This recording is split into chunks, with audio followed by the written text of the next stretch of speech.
resruok kiloso wachno. Erokamano.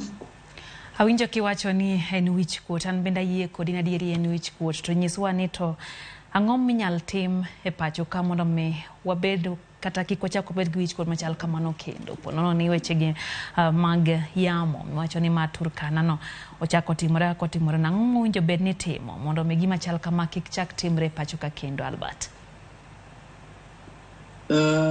Lydia, manaka kasewacho namba achiel onego bed ni we separate roles, we transfer transmission functions te.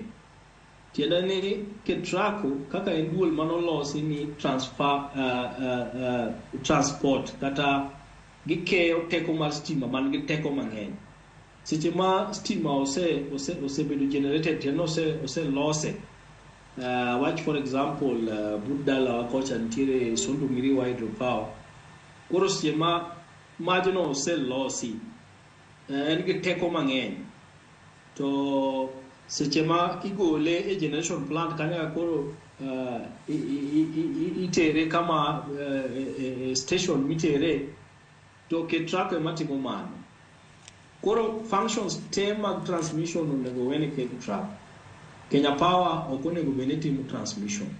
Koro part of the grid ma Kenya Power pod timo onego gi transfer ni KETRACO.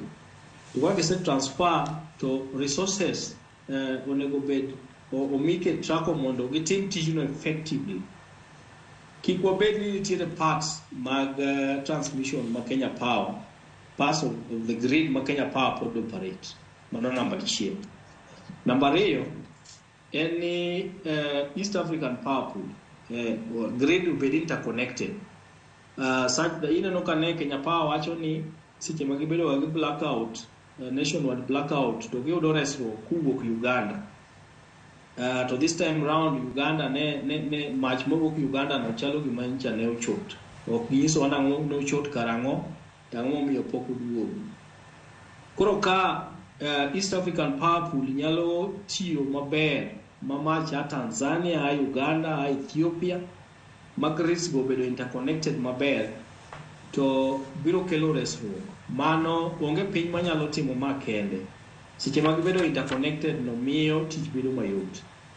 Number 3, aparo ni koro chik onego bedi mag chuno Kenya Power mondo compensate jo ohala kata individual consumers ma incur losses ma moyudo lal kaluwore gi lal mar stima.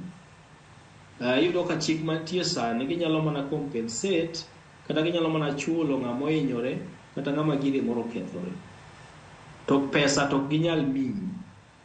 Iyudo koro mach manolal ni, stima manolal, teko manolal e piny teni, ji mang'eny ne gigegi okethore nikech ma ok en gima no opangi. Koro lal mar pesa mane ji oyudo ni onego bed ni gibedo compensated. Koro ka ng'ama operate grid ng'e maber ni ka stima olal tadhi chudo, adhi lalo pesa, obiro tiyo tije e yo mowinjore. Koro chik onego bedi ma make sure ni compensation no okete chik. An aparo ni mago weche ma kotimore to grid biro bedo operated maber, ma ng'ikruok moro amora mantie kata ka stima olal ibiro duoke e yo mapiyo mondo kik ji bed kod lal mang'eny.